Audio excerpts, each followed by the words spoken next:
Hey guys, it's Kat. So I'm back for a little bit more of my Target story, part 10. I thought of a few more things that I could discuss about that one apartment where everything seemed to go haywire.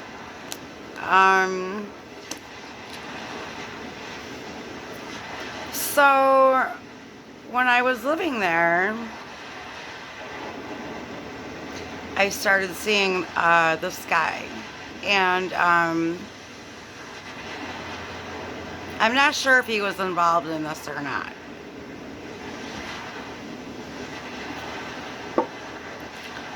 But once I started seeing him, I started having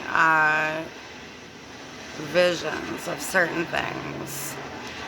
So I don't know if he was like hypnotizing me while I was sleeping or whatever the freak they do.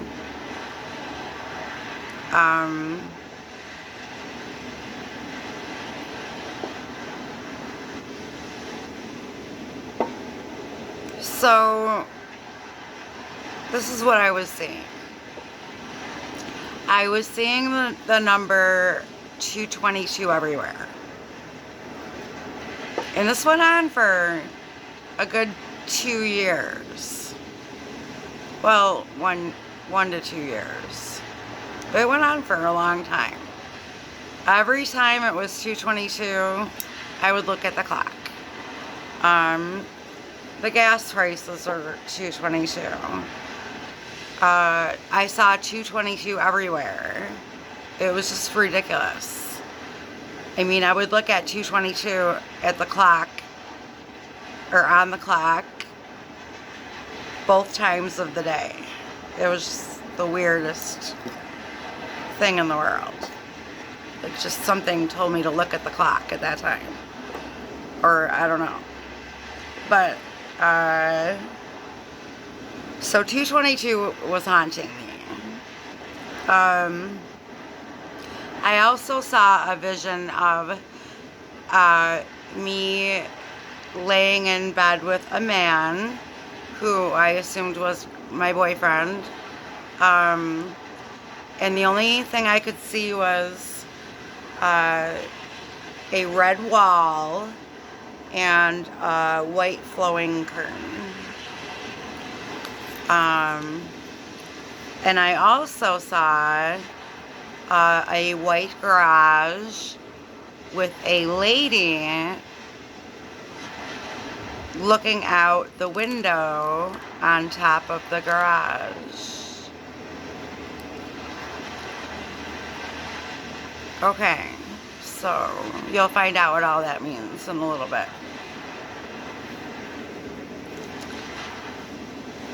So I don't know if this guy was in on it or if he's a gang stalker or what, but it was just odd that I started having those visions when he was around.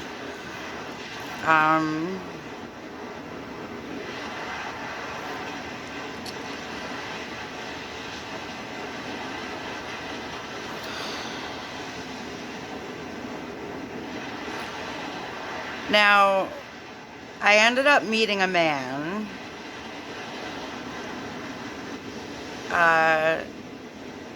that I wanted to date while I was still seeing this other guy. And so I told him, I think I'm about to have a boyfriend, you know, so we're gonna need to split up. So I stopped seeing him and I started seeing this other guy.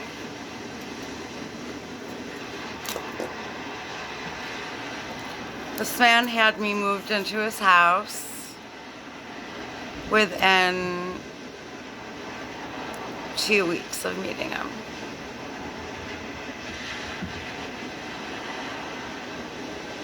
And I had 7 kittens.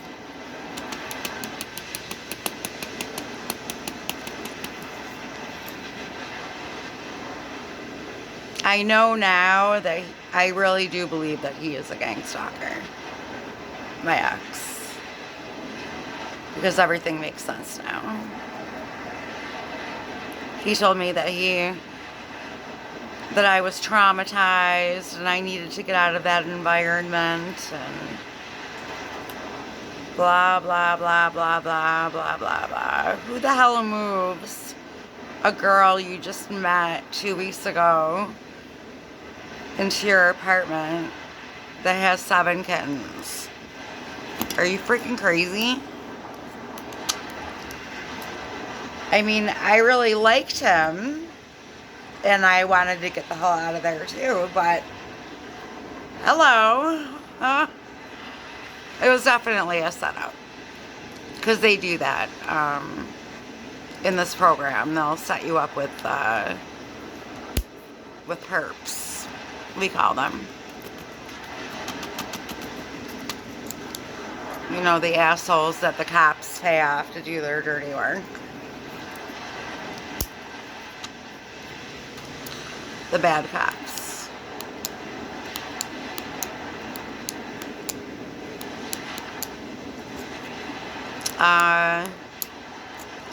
This man had one red wall in his bedroom.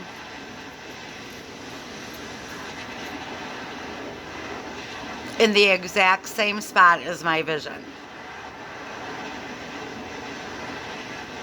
And there's more. And I know I'm not a psychic. The landlord that owned the house that we were living in, because we were living in a half house.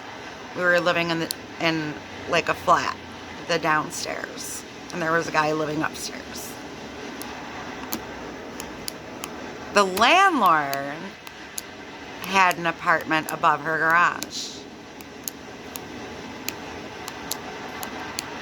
And there was a window right where I had the vision of a woman looking out of the window from above the garage. Freaky. Okay. Now I want you to remember the 222. Just remember 222. So the red wall came true. The lady above the garage came true. And the 222 came true. Which I will get to the 222. That's going to be a while.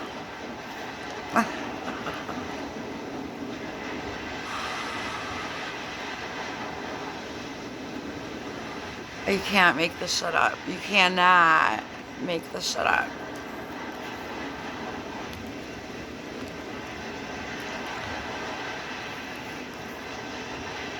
So,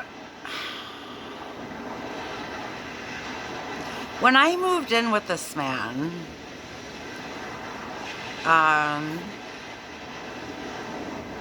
everything was fine. I was back on medication because of all the trauma that I experienced at the other apartment. So I was back on the anti-anxiety meds and the antidepressant. And I was taking those every day. And,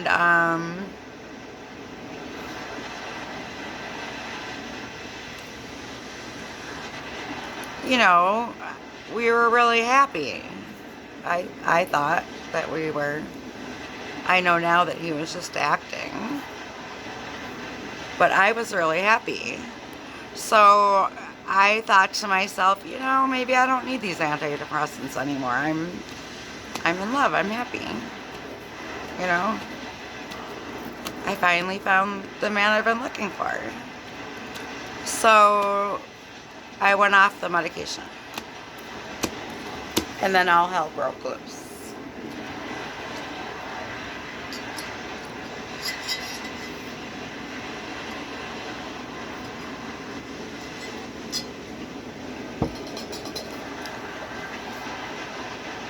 I don't think I feel like talking about that tonight. because that was a very long subject. That's going to be an entire video. But,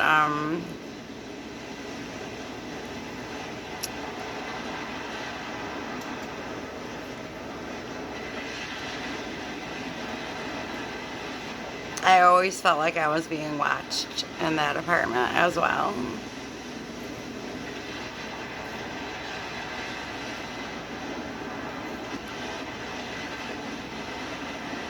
Oh, and I heard or read one time when I was researching gang stalking that they'll do this thing where if you have an apartment above you, every time you go to one room, you'll hear them going to the same room above you by their footsteps, following you everywhere. They did that to me one day.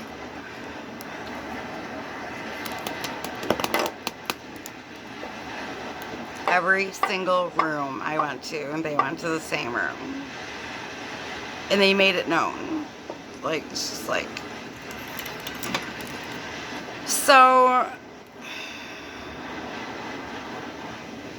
we lived there for 3 years. Happily. Everything was great. Or so I thought.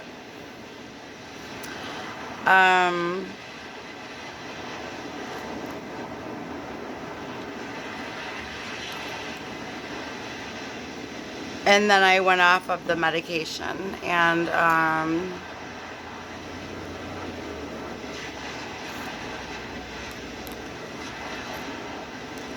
I think this program really wants people on medication, so I think I pissed them off, because all hell broke loose after I went off of the medication. And I weaned this time, you know, off of the meds. I didn't do any cold turkey. I learned my lesson on that, so I did it the right way. But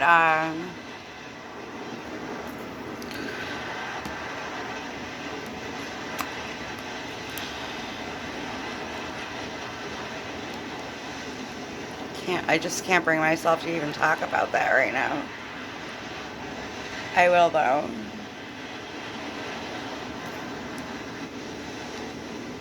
But I do think the guy upstairs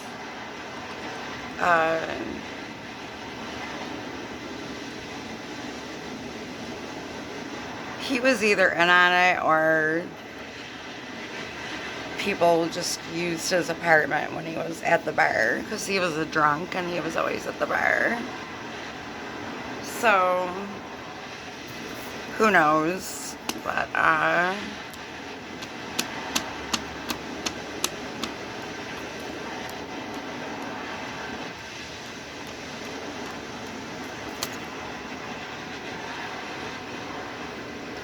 know. Oh boy. Me too. So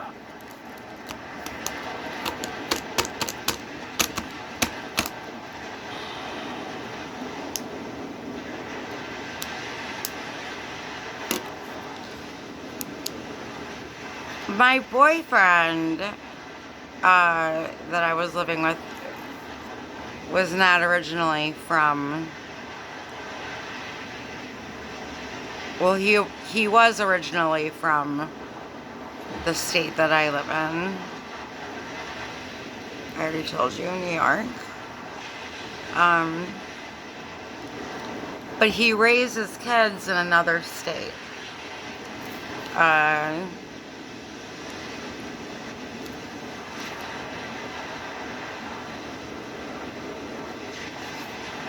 And then moved back here to go into business with a family member.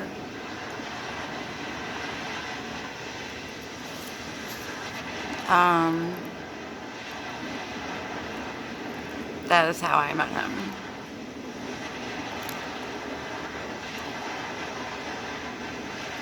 Or so I was told.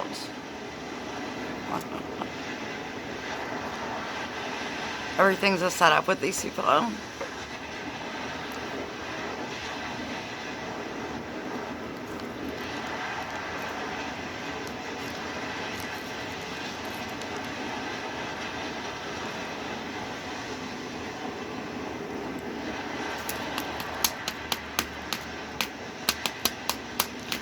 I did move to that state with him for a brief time because that is where he wanted to live.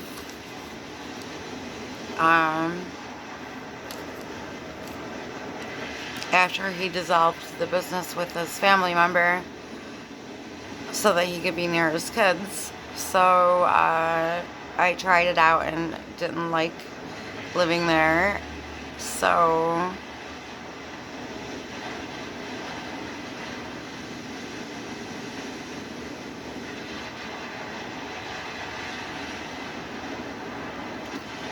I got myself a waitressing job and saved up money and moved back to New York.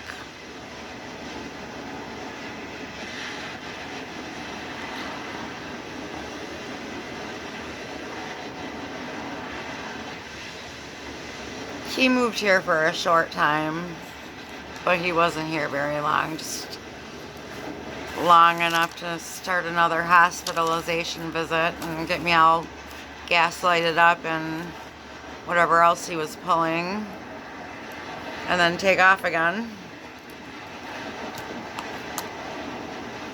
So he's definitely a gang stalker. There's no doubt about it.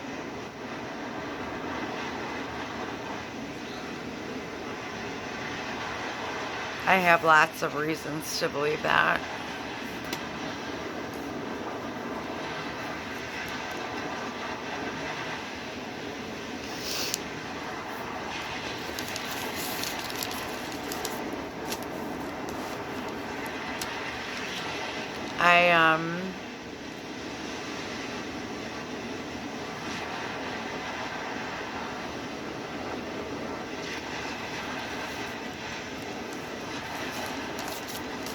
Like I said, before I did a search on him,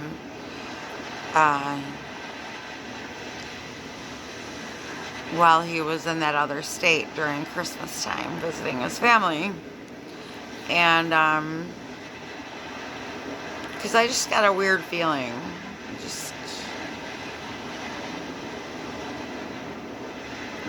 something wasn't right.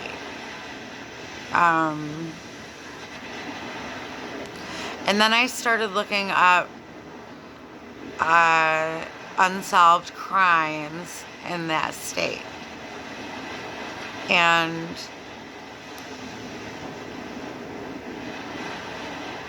a likeness of my boyfriend, a sketched portrait of a killer that looked exactly like my boyfriend popped up in Google.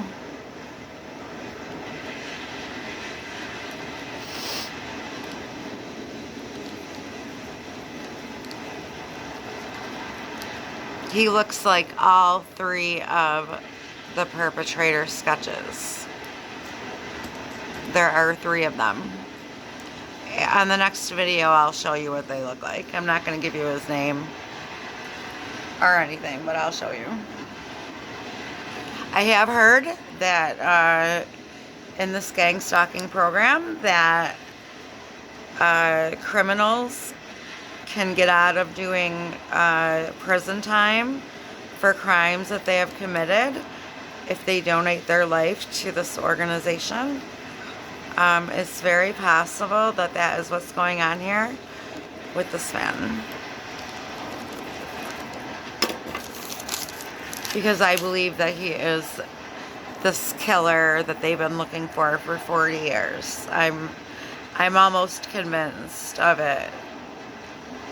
I have contacted that sheriffs of that state several times trying to alert them of the possibility that he might be who they're looking for. They keep telling me they're going to call me back, and they never do.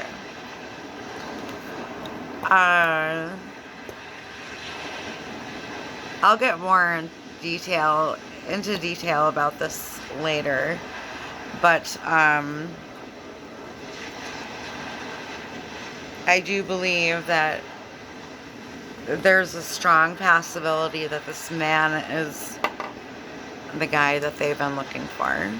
These crimes were committed in 76 and 77, that winter, those 4 months. So the end of 76, the beginning of 77. And he was in that area at the time of the killings, and looks like all 3 sketches. And the way that the children were killed resemble stories that he has told me about his childhood. There are way too many coincidences in this case. I will go into all of them with you. It's incredible, to say the least.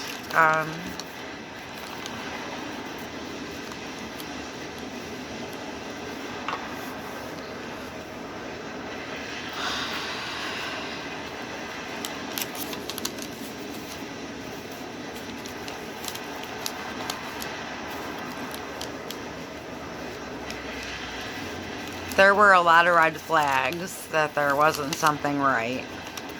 I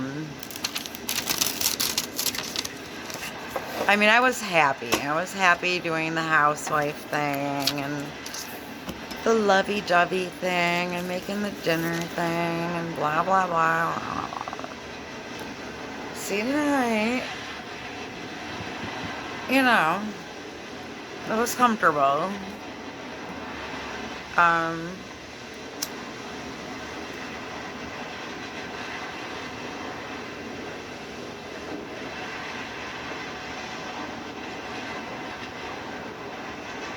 But there's a lot to discuss about that subject. But he used to go to that state every year for Christmas to see his family. And I don't like traveling, so I always wanted to get out of it. But so I never really went.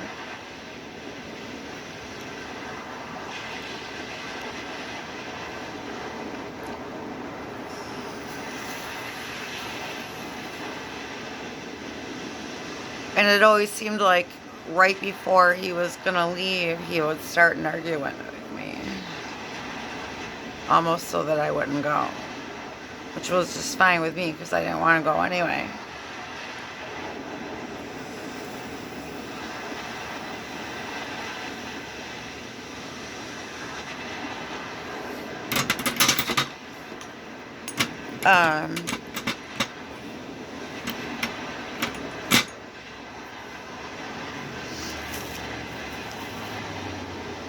He looks exactly like a serial killer that they have been trying to find for over 40 years.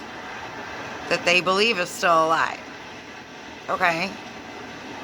Tomorrow I will show you the sketches and his picture next to the sketches. And I'll tell you the stories that I was told of his childhood and how the children were killed.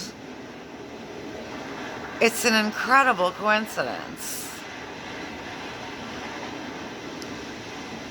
to say the least.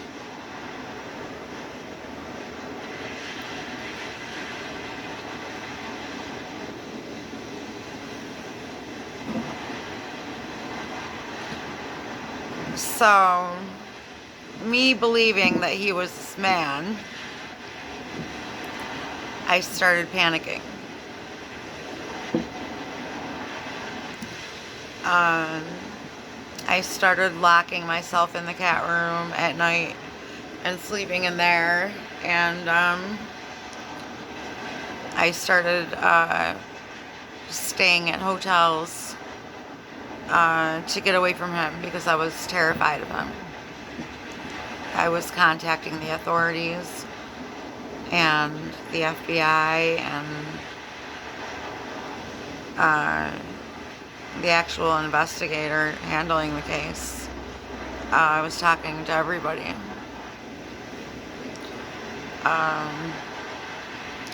As I was running from hotel to hotel for the entire month of January, I think it was absolutely freezing out.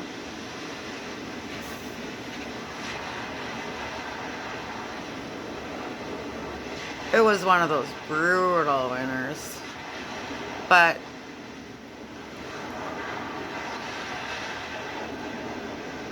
they started spraying me with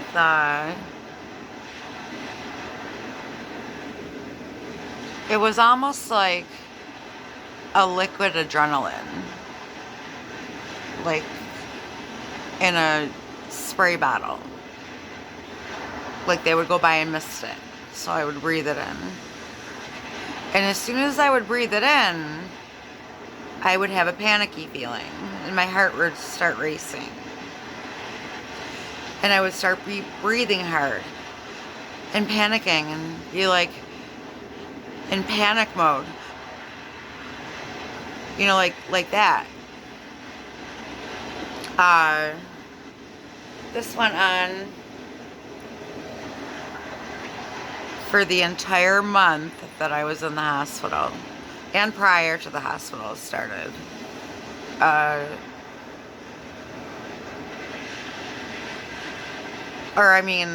Hotels, not hospital.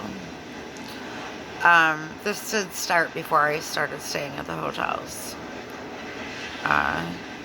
It started when I was at the bus stop. They were doing it. They did it in the dollar store.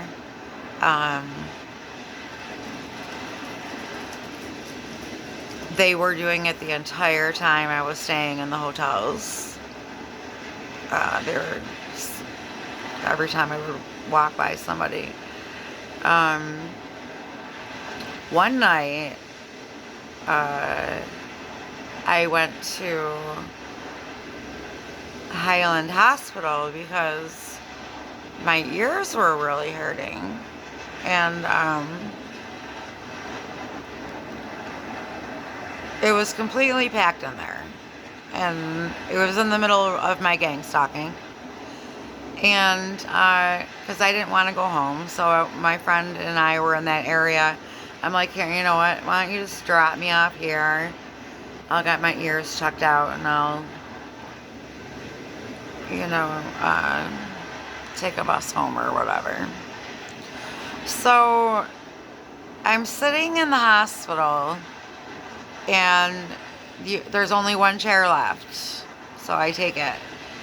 And the guy next to me reaches over and goes, "Whore." That was part of the gang stalking. Okay, so and misted me. So I'm like, great, they're all over the fucking place. Okay, so I get up and I decide to stand instead of sitting down next to that gang stalker guy. So I'm just standing in the hallway minding my own business, and these people start yelling at me, telling me to stop staring at them and this and that, and I really wasn't. I mean, I was looking around at my surroundings, but I wasn't staring at anybody. These people don't want to get caught at what they do. They don't want any type of exposure. They're afraid of getting caught. So I was being gang stalked that entire hospital visit. I decided not even to stay and see the doctor. So I left the hospital. It was pretty freezing out. I just had to walk up the hill to get to the main road to get to the bus stop, you know, to go home. All of a sudden, all these black trucks are all over the place. And then you don't see them anymore. You hear them though. You hear them revving their engines. And they're feeding into your head that you're surrounded and we're gonna kill you. And they're having this spray come through the vents of even the bus stop. I was the only one in the bus stop, but they had that spray coming through the, I'm not kidding, all right? And my phone was on its last bar. So I'm like, I better not even try to look up my contacts. I just gotta look up numbers that I know by heart. So I called a family member the phone number I knew by heart at 3 o'clock in the morning. They're trying to kill me, blah, blah, blah. So, but my brother ended up coming to get me. But, they were fear-mongering me. It wasn't in my head.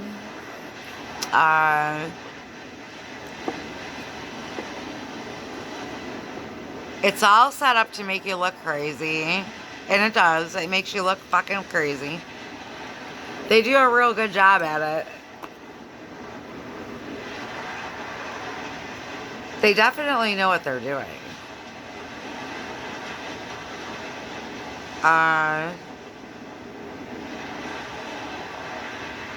ended up getting hospitalized for that little stunt that they pulled, because I called a concerned family member who called another concerned family member who put me in the hospital. And guess what they did? They followed me into the hospital